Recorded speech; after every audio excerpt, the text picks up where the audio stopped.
परेशान था और उस पुराने पीपल के पेड़ के नीचे बैठकर रो रहा था। कहते हैं कि मर्द नहीं रोते, लेकिन मैं भी इसलिए वहां बैठकर रो रहा था क्योंकि वहां मुझे देखने वाला कोई नहीं था। आज मेरी माँ ने मुझसे कह दिया कि अगर तू पैसे कमाकर नहीं ला सकता तो अपनी दोनों छोटी बहनों और भाइयों को लेकर कहीं चली जाती। जब मैं रोते रोते थक गया तो मैंने दोनों हाथ उठाकर अल्लाह से दुआ मांगी कि मेरे हाथ में एक सोने का हार आकर गिरा और मैं हैरान रह गया कि यह हार कहां से आया। ऐसा लगा जैसे आसमान से गिरा हो। ऊपर तो यह पुराना पेड़ ही था, फिर यह हार कहां से आया। अभी मैं यही सोच ही रहा था कि मुझे अपने कंधे पर किसी के हाथ का दबाव महसूस हुआ और जब मैंने पलट कर देखा तो मेरी हवाइयां उड़ गईं क्योंकि मेरे पीछे मेरा नाम सलीम है। मैं एक छोटे से गांव में पैदा हुआ और वहीं पला पड़ा। गरीबी मेरे घर की दीवारों में बसी हुई थी। जब हमारे सिर से पिता का साया उठ गया तो सबसे बड़ा बेटा होने के नाते मैंने माँ और भाइयों के लिए एक छतरी बनने की नाकाम कोशिश की। मेरी 3 छोटी बहनें और 2 भाई थे जिनके मासूम चेहरों पर भूख ने वो लकीरें खींच दी थीं जो शायद उम्र के साथ आती हैं, मगर उनके नसीब में जल्दी उतर आई थी। मेरे पास न कोई डिग्री थी, न कोई हुनर, न कोई जान पहचान, न कोई सहारा। बस 2 हाथ थे जिनसे मजदूरी करता था और एक शरीर था जिसे शाम तक थका हारा जमीन पर गिरते देखा मैंने। जब तक घर में पुराने दिनों के कुछ पैसे बचे थे गुजारा होता रहा, लेकिन फिर बर्तन बिके, फर्नीचर बिका और आखिरकार बात इस मोड़ पर आ गई कि खाने को भी कुछ नहीं बचा। एक दिन ऐसा भी आया जब लगातार 4 दिन तक मुझे मजदूरी नहीं मिली। दिहाड़ी की उम्मीद में हर रोज बाजार के चौराहे पर खड़ा होता, मगर हर बार खाली हाथ लौट आता। चौथे दिन शाम के वक्त जब मैं घर पहुंचा तो माँ की आंखें नम थीं और बहन भाइयों की भूख से कांपती आवाजें मेरे दिल को चीर रही थीं। सब मुझसे पूछते थे, खाने को कुछ लाए हो? और मैं खाली जेब और भारी दिल के साथ नजरें चुरा लेता। आखिरकार मैं चुपचाप घर के पीछे वाले जंगल की ओर निकल गया। यह वही जंगल था जहां बचपन में हम खेलने जाया करते थे, गहे सैया कहते थे, मगर अब वह जगह सुनसान और भयानक लगती थी। पेड़ों से झाड़ियां लिपटी हुई थीं और अंधेरे में पेड़ों की शाखें किसी भूत की तरह झूमती थीं। जंगल के बीचों बीच एक बड़ा सा पीपल का पेड़ था जो शायद सदियों से वहीं खड़ा था। उसके नीचे बैठकर मैं फूट फूट कर रोने लगा। मर्द को रोते हुए शायद आसमान भी नहीं देखता, मगर उस रात मेरी आंखों से आंसू बह रहे थे। मैंने दोनों हाथ आसमान की ओर उठाए और कहा, रब मुझे इस आजमाइश से निकाल। मैंने तुझसे कभी कुछ नहीं मांगा, लेकिन आज मांग रहा हूं। भूख से बिलखते बहन भाई मेरे लिए किसी अजाब से कम नहीं है। मेरे लफ्ज खत्म ही हुए थे कि अचानक मेरी हथेली पर कोई चीज आ गिरी। मैं चौंक कर पीछे हटा और देखा कि वह एक हार था, औरतों का हार, जिस पर मिट्टी जमी हुई थी और देखने में पुराना लग रहा था। मगर जब मैंने उसे पास से देखा और मिट्टी साफ की, वह तो खालिस सोने का हार था। मैं हैरान था कि यह हार पेड़ से मेरे हाथ पर कैसे गिरा, और अगर कोई चीज वहां थी भी तो गिरी कैसे। जमीन बिल्कुल समतल थी और ऊपर शाखों पर भी कुछ नहीं था। पहले तो दिल में आया कि यह किसी जादू टोने वालों का काम हो सकता है, शायद किसी ने यहाँ तावीज या कुछ दफन कर रखा हो। लेकिन फिर सोचा कि अगर यह जादू होता तो मेरे हाथ पर क्यों कर आता। मेरे दिल ने कहा, यह रब की मदद है, मगर अक्ल कह रही थी कोई राज जरूर है। मैंने हार को मुट्ठी में दबाया और दौड़ता हुआ घर आया, मगर किसी को कुछ नहीं बताया। फिर उसी रात की आखिरी गाड़ी में बैठकर शहर पहुंच गया। रास्ते में यही सोचता रहा कि यह हार यहां कैसे आया। उस जंगल में तो कई बार गया, सोया, मगर कभी कुछ नहीं मिला। उस पेड़ के नीचे तो कई बुजुर्ग आकर इबादत किया करते थे, लेकिन कभी किसी ने सोने के हार की बात नहीं की। न हमारे गांव में कोई इतना अमीर था कि सोना पेड़ पर बांध देता। लेकिन खैर, मैं शहर पहुंचा और एक ज्वेलर्स की दुकान पर गया। दुकानदार ने हार को देखकर कहा कि अच्छा खासा वजन है। मैंने कहा कि मेरी दादी का है, बेचना चाहता हूं। उसने बिना ज्यादा सवाल किए मुझे पैसे दे दिए और जब उसने वो नोट मेरे हाथ पर रखे तो मेरी आंखों के सामने जैसे धुंध सी छा गई। इतनी रकम मैंने कभी ख्वाब में भी नहीं देखी थी। मैंने पैसे समेटे और शहर के बाजार से बहन भाइयों के लिए कपड़े, खाने की चीजें और माँ के लिए दवाई खरीदी। घर आया और झूठ बोला कि नौकरी लग गई है, एक ठेकेदार के साथ काम शुरू किया है जो रहने और खाने का खर्च भी देता है। 2 महीने तक उन्हीं पैसों से घर का सारा कामकाज चलता रहा। माँ खुश थी, बहन भाई सुकून में थे। मगर मेरा दिल एक अजीब सी उथल पुथल में था। हर रात जाकर उसी पेड़ के नीचे बैठ जाता, दुआ करता, अल्लाह का शुक्र अदा करता और कभी कभी सोचता कि अगर वो हार मुझे न मिला होता तो क्या होता। क्या मैं किसी गुनाह में पड़ जाता? क्या खुदकुशी का सोचता? क्या मेरे बहन भाई भूख से मर जाते? मगर फिर दिल में एक अजीब सा ख्याल आने लगा। मुझे लगने लगा कि वो पेड़ कोई आम पेड़ नहीं है, उसके नीचे बैठकर जो मांगो वो मिल जाता है। एक रात फिर उसी पेड़ के नीचे बैठा दुआ कर रहा था कि पीछे से किसी के हंसने की आवाज आई। मैं घबरा कर पलटा मगर पीछे कोई न था। आवाज हल्की हल्की सी थी, जैसे कोई औरत हंस रही हो। मैं डर गया और भागकर घर आ गया। अगले दिन में दोबारा गया मगर सब कुछ नॉर्मल था। पेड़ भी वैसा ही और फिजा भी खामोश। उसके बाद हर रात मैं वहां जाता मगर कुछ न होता, बस खामोशी और तन्हाई होती। मगर मेरे दिल का सुकून वहीं था, जैसे मेरी दुआएं कबूल होने की जगह वही हो। एक रात जब मैं हमेशा की तरह वहां पहुंचा तो पेड़ की शाखें हवा के बिना हिलने लगीं और पेड़ के नीचे की जमीन थोड़ी सी कांपने लगी, जैसे किसी ने नीचे कुछ दफन किया हो। मैं डर गया मगर जिज्ञासा भी बढ़ गई। मैं वापस आ गया मगर नींद न आई। अगली रात फिर गया तो देखा कि पेड़ की छांव में एक साया खड़ा था, औरत जैसा, सफेद कपड़ों में लिपटा हुआ। मैंने आंखें मल ली। उस रात मैंने पहली बार दिल से डर महसूस किया और दुआ करते करते मेरी जुबान लड़खड़ाने लगी। मुझे यकीन हो गया था कि इस पेड़ के साथ किसी हवा या आत्मा का बसेरा जरूर है। इसलिए मैं रोज उसके नीचे जाकर बैठता, कभी दुआ मांगता, कभी खामोशी से आंखें बंद कर बस कुछ सोचता, जैसे उस जगह की हवा में कोई असर है, जैसे किसी अनदेखी मौजूदगी की ममता मुझे घेर लेती है और मैं खुद को महफूज महसूस करता हूं। एक दिन ऐसा हुआ कि मैं हमेशा की तरह उस पीपल के पेड़ के नीचे बैठा था। सूरज ढलने को था, परिंदे अपने घोंसलों को लौट रहे थे और फिजा में एक रहस्यमयी सी खामोशी उतर चुकी थी। अचानक मेरे सामने से एक कमजोर और बूढ़े व्यक्ति गुजरे। उनकी उम्र लगभग 80 के करीब लगती थी। लंबी सफेद दाढ़ी और छड़ी के सहारे धीरे धीरे चलते हुए वो मेरे पास आए। जैसे ही उनकी नजर मुझ पर पड़ी, उनकी आंखों में डर भी था, हैरानी भी और ममता भी। उन्होंने तुरंत आवाज दी, उठो यहां से, तुम यहां क्या कर रहे हो? इस पेड़ के नीचे बैठने की तुम्हें इजाजत किसने दी? मैं उनकी आवाज सुनकर घबरा गया। मैंने कहा, बाबा जी, मैं तो रोज यहां बैठता हूं, दुआ मांगता हूं, दिल को सुकून मिलता है। उन्होंने मेरी बात सुनी तो जैसे उनके चेहरे का रंग और भी पीला पड़ गया।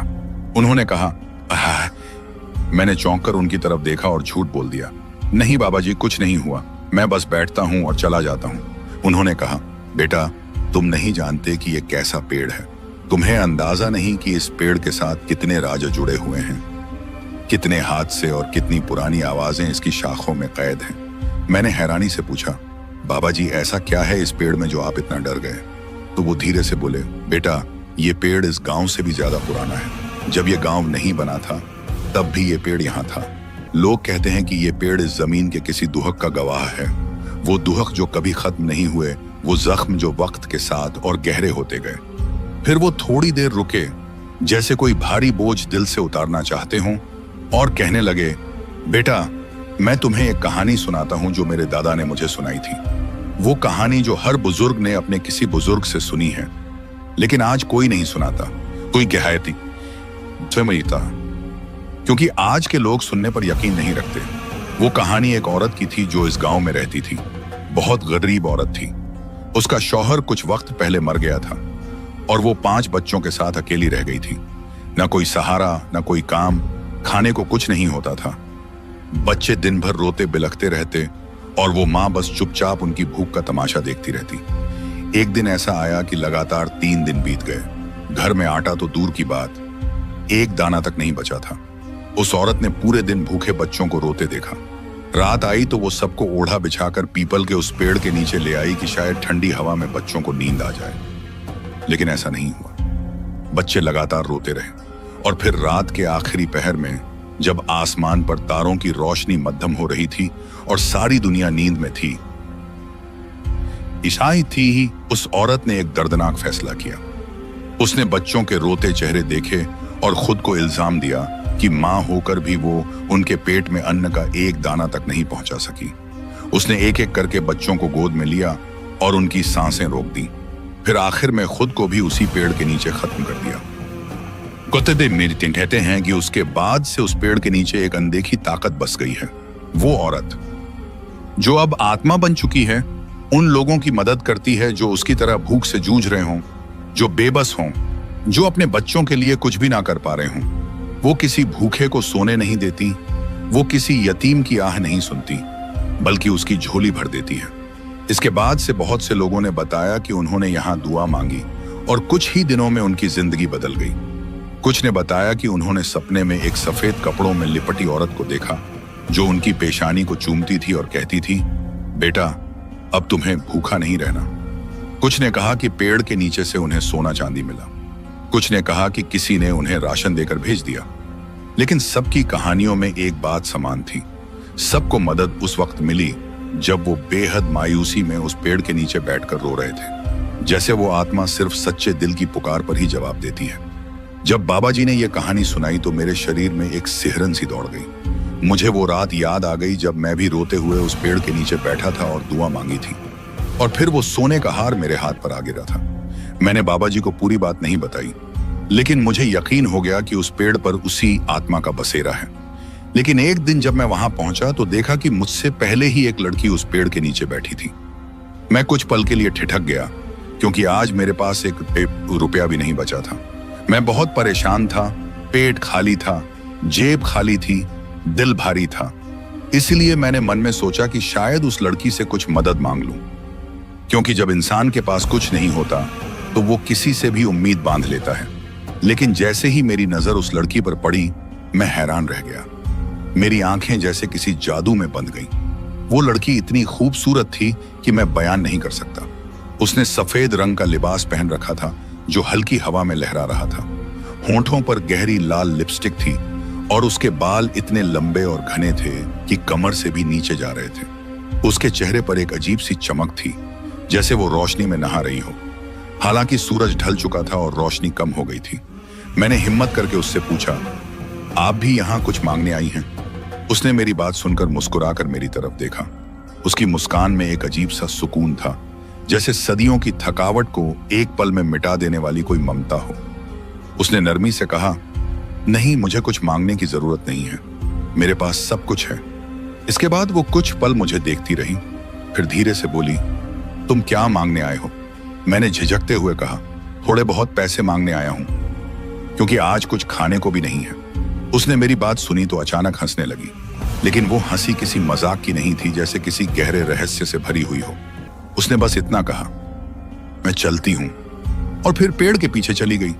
लेकिन जैसे ही मैं दूसरी तरफ गया तो देखा वो वहां से गायब हो चुकी थी। मैं हैरान रह गया।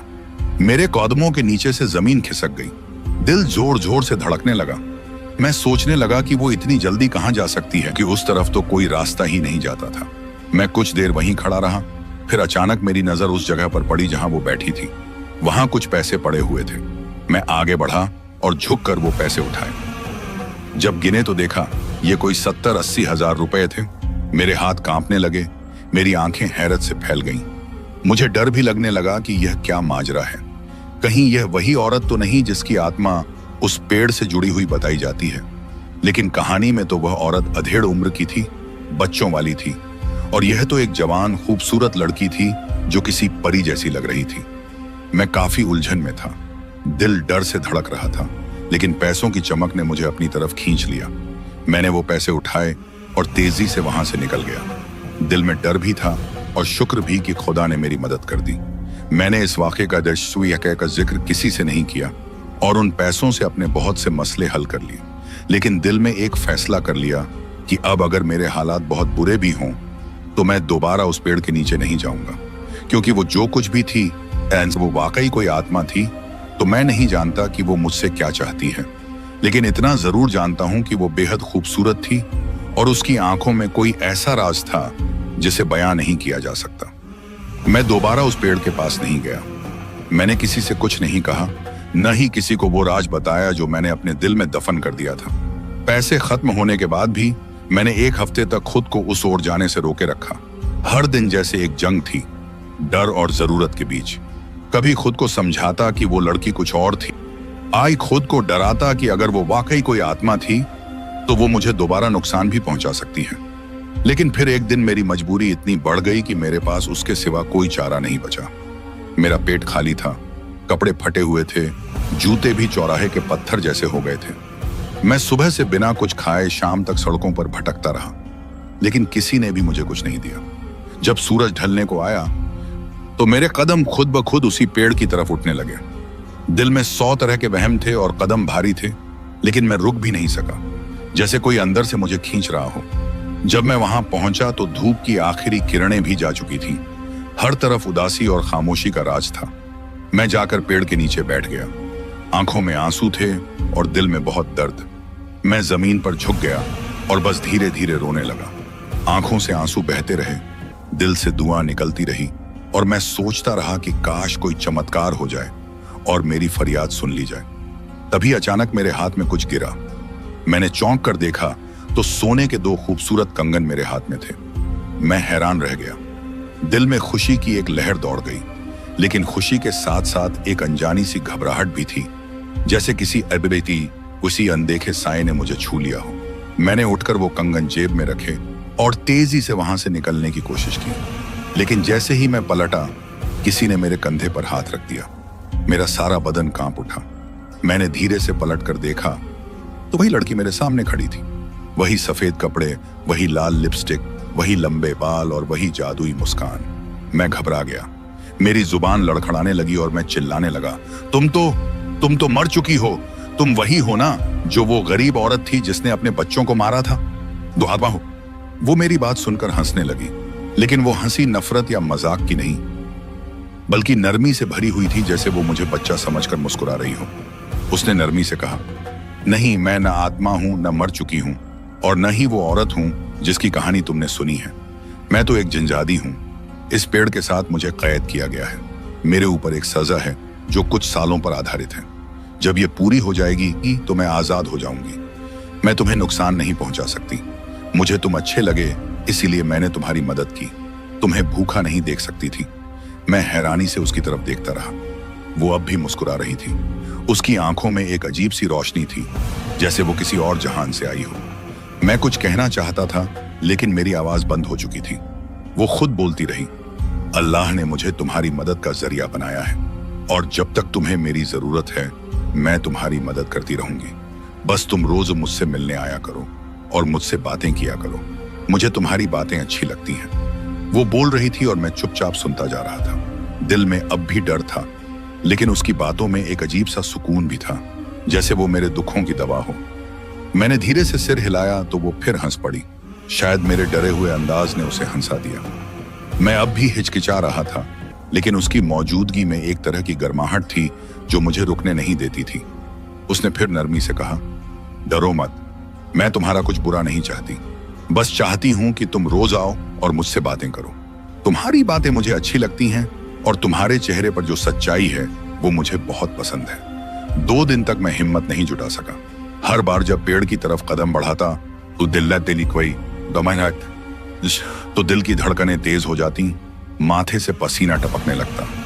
रात को आंखें बंद करता तो उसकी मुस्कान याद आती, और आंखें खोलता तो चारों ओर अंधेरा महसूस होता।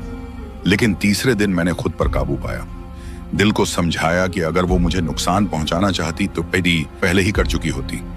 चुपचाप इरादा बांधा और पेड़ की ओर चल दिया। जब वहां पहुंचा तो वो पहले से मौजूद थी, जैसे मेरे आने का इंतजार कर रही हो। वो मुझे देखकर मुस्कुराई और वही बात कही जो मेरे दिल को सुकून दे गई। मैं तुम्हारे अलावा किसी और को नजर नहीं आती, मैं सिर्फ तुम्हारे लिए हूं। उस दिन के बाद वहां जाना मेरी आदत बन गई। रोज जाता, रोज बैठता। वो कुछ पल के लिए आती, मेरे सामने बैठती। हम इधर उधर की बातें करते। कभी मैं अपने बचपन की बातें सुनाता, कभी वो अपने किसी और जहान की बातें करती। लेकिन वो हर बार मुझसे वादा लेती कि मैं इस बारे में किसी को कुछ न बताऊं, क्योंकि अगर किसी को पता चल गया तो शायद मेरी ये नेमत छिन जाए। धीरे धीरे मेरा डर खत्म होने लगा। मैं उसके साथ खुद को महफूज महसूस करने लगा। वो किसी दुश्मन जैसी नहीं लगती थी, बल्कि एक सच्ची सहेली जैसी, जो मेरे दुख दर्द को समझती, जो बिना कहे मेरी मदद करती। वो हर महीने मुझे पैसे दे दिया करती थी और मेरे घर की हालत बेहतर होने लगी थी।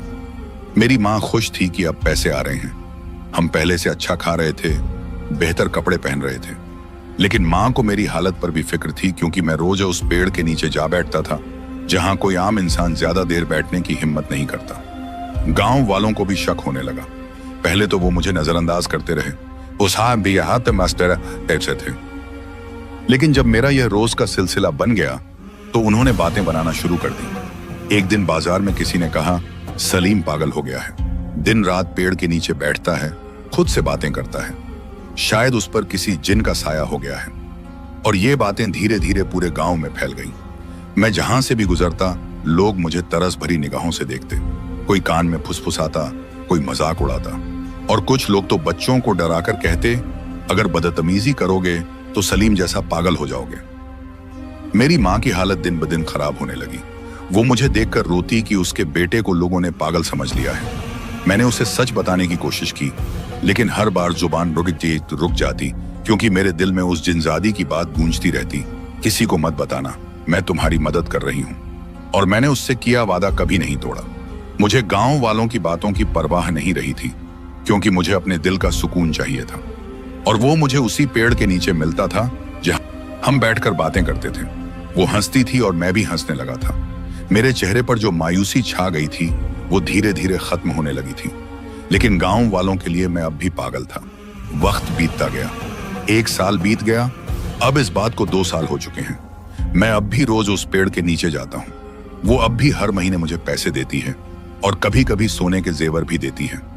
मेरी जिंदगी पहले से बेहतर हो चुकी है, लेकिन गांव में कोई भी मुझसे शादी करने को तैयार नहीं। सबको लगता है कि मैं किसी जिन्नी के इश्क में पड़ चुका हूँ। किसी को ये यकीन दिलाना मुमकिन नहीं कि वो जिनजादी मेरी दुश्मन नहीं बल्कि मेरी मोहसिन है, मेरी सहेली है, जो मुझ पर किसी मजबूरी में मेहरबान हुई है। शायद अल्लाह ने मेरी गुर्बत और बेबसी पर तरस खाकर उसे मेरे लिए भेजा है। उसकी वजह से आज मेरा घर आबाद है। मेरे माँ बाप भूखे नहीं सोते, लेकिन मैं तन्हा हूँ। कोई मेरा साथ नहीं देता, कोई मुझ पर एतबार नहीं करता। मैंने सब कुछ कुर्बान कर दिया, सिर्फ एक ऐसी हस्ती के लिए जो शायद इस दुनिया की नहीं है, लेकिन मेरे दिल के बहुत करीब है। अब मैं उसी तन्हाई में जीता हूं और जानता हूं कि यह सिलसिला यूं ही चलता रहेगा जब तक उसकी सजा पूरी नहीं हो जाती। शायद वो कभी मुकम्मल आजाद हो जाए और मुझे छोड़कर चली जाए, लेकिन जब तक वो है मैं हूं, और जब तक मैं हूं उसके लिए रोज पेड़ के नीचे जाऊंगा, क्योंकि वो अब मेरी जिंदगी है और मैं गांव वालों की नजरों में पागल हूं।